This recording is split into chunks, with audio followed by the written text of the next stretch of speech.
Hi guys, நாங்கள் இன்னைக்கு பார்க்க போகிறது எப்படி டைம் ஸ்டாம்ப் ஒன்று ஆட் பண்ணுறேன்னு சொல்லி போட்டு இந்த வீடியோ மூலயமாக டைம் ஸ்டாம்ப் ஆட் பண்ணுறேன்னு சொன்னால் ஏதாச்சும் ஒரு ஒர்க் ஒன்று டேட் அண்ட் டைம் பிக் பண்ணுறது தான் டைம் ஸ்டாம்ப் எக்ஸல்னு சொல்கிறது. பார்ப்போம். நாங்கள் இப்போ இந்த ஒரு டாஸ்க் நம்பர் 1, இந்த டாஸ்க் நம்பர் 1 கம்ப்ளீட் ஆன அந்த கம்ப்ளீட் ஆன டேட் அண்ட் டைம் நீங்கள் மெனுவலாக போட்டிருப்பீங்க. இதுக்கு முதல் இப்படி உங்களுக்கு மெனுவலாக போட்டிருப்பீங்க. ஆனால் இதுவே உங்களுக்கு ஒட்டோவா எக்ஸல் மூலியமாகவே பிக் ஆகுறது உங்களுக்கு ஃபார்முலா அப்ளை பண்ண முடியும். ஸோ நாங்கள் நீங்கள் பார்க்க போகிற எப்படி அந்த ஃபார்முலா அப்ளை பண்ணுறேன்னு சொல்லி போட்டு ரைட். ஸோ உங்களுக்கு வந்து இஃப் ஃபங்க்ஷன் உங்களுக்கு தெரிஞ்சிருக்க வேணும் இது ஃபார்முலா அப்ளை பண்ணுறதுக்கு. மற்றது வந்து உங்களுக்கு இந்த நவ் என்ற ஃபங்க்ஷன் உங்களுக்கு தெரிஞ்சுக்கணும். இந்த நவ் என்ற ஃபங்க்ஷன் வந்து நீங்கள் இப்படி கிளிக் பண்ணால் இது வந்து ஆட்டோவா டேட் அண்ட் டைம் வந்து பிக் ஆகும். ஸோ கரண்ட் டேட், அதாவது இப்போடைய டேட் அண்ட் டைம் வந்து பிக் ஆகும். இது வந்து டைம் போக போக 6 மணி ஆகும்போது 6 மணி காட்டும். அப்படி அந்த டைம் பாஸ் ஆக இது டேட் அண்ட் டைம் வந்து கரண்ட் டேட் வந்து டேட் அண்ட் டைம் வந்து ஆட்டோவா சேஞ்ச் ஆகிக்கொண்டு போகும். ஸோ நாங்கள் பார்க்க போகிறோம் இதை எப்படி நாங்கள் இதை அப்ளை பண்ண போகிறோம். இந்த ஒர்க் ஒன்று கம்ப்ளீட் பண்ண உடனே அந்த கம்ப்ளீட் பண்ண ஒர்க் இந்த டேட் அண்ட் டைம் எப்படி பிக் பண்ணி ஃபிக்ஸாக வைக்கிறது. ஒரு தடவை பண்ண சேஞ்ச், அந்த சேஞ்சோட இந்த டேட் அண்ட் டைமை அப்படியே பிக் பண்ணி வைக்கிறது தான் நாங்கள் இப்போ டைம் ஸ்டாம்ப் ஒன்று நாங்கள் அப்ளை பண்ண பார்க்க போகிறோம். ரைட். ஸோ பார்த்தீங்க தானே, நான் வந்து இது சேஞ்ச் ஆச்சு.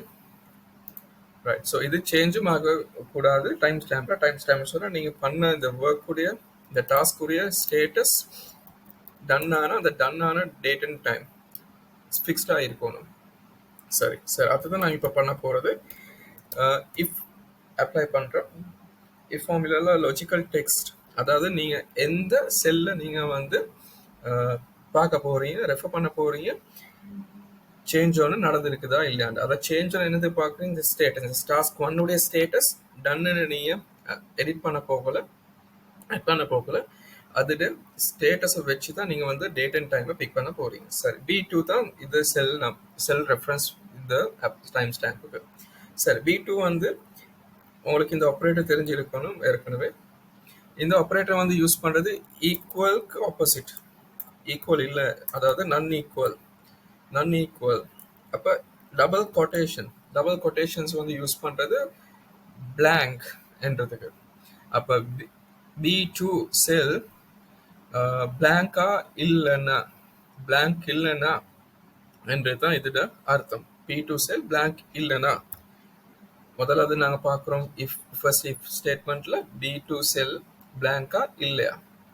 பிளாங்க் இல்லைன்னா, அதாவது டெக்ஸ்ட் ஒன்று இருந்துச்சுன்னா என்ன பண்ண வேணும், மறுபடியும் இன்னும் இஃப் ஸ்டேட்மெண்ட் ஒன்று நாங்கள் ஆட் பண்ணுறோம். இப்போ யாருக்கு இதை டைம் ஸ்டாம்ப் பிக் பண்ணணும், சிக்கு. பியுடைய ஒர்க் கம்ப்ளீட்டான்னு சொல்லி போட்டு ஸ்டேட்டஸை பார்க்குறது யாருக்கு, சிக்கு தான் இந்த டைம் ஸ்டாம்பை ரெக்கார்ட் பண்ணி வச்சுக்கொள்ளணும். ஸோ இப்போ இதை அதுக்கு ஒரு இஃப் ஸ்டேட்மெண்ட் நாங்கள் போட போகிறோம்.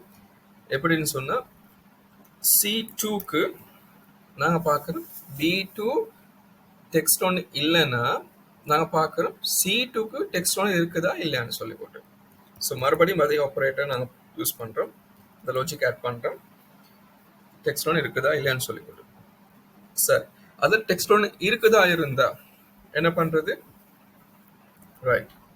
நாங்கள் இப்போ டேட் அண்ட் டைமை நாங்கள் போடுறோம், இந்த நவ் என்ற டேட் அண்ட் டைம். அப்படி இல்லைன்னு சொன்னால், அதாவது B2 செல் ஒன்றுமே அப்டேட் பண்ணிடலன்னா என்ன கொடுக்கணும், டேட் அண்ட் டைம் உனக்கு கொடுக்க எங்களுக்கு தேவையில்லை. அதனால் அது வந்து பிளாங்காக ரிஃப்ளெக்ட் ஆகும். ஸோ அதுக்கு நாங்கள் என்ன பண்ணுறோம்னு சொன்னால், மறுபடியும் நாங்கள் டபுள் கொட்டேஷன், அதாவது பிளாங்குடைய குறியீடு பிளாங்காக இது ரிஃப்ளெக்ட் ஆகும்.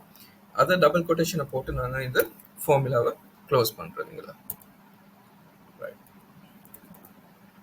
ஸோ ஃபார்முலா எங்களை அப்ளை ஆகிருக்குது. ஸோ B2 ஸ்டேட்டஸ் வந்து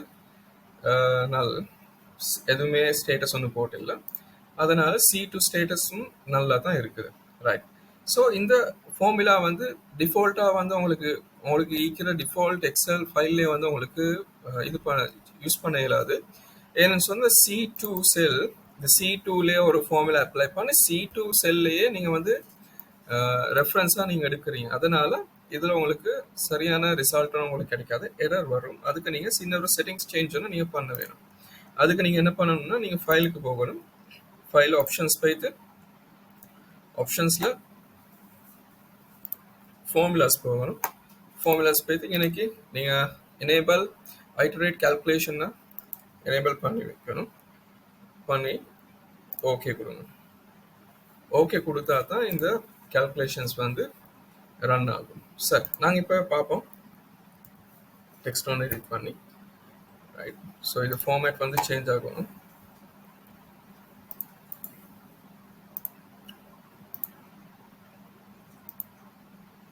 ஸோ நார்மலாக இது ஜென்ரல் ஃபார்மேட்லேயும் நாங்கள் இதில் ஃபார்மேட்டை வந்து நாங்கள் சேஞ்ச் பண்ணிக்கிறோம்.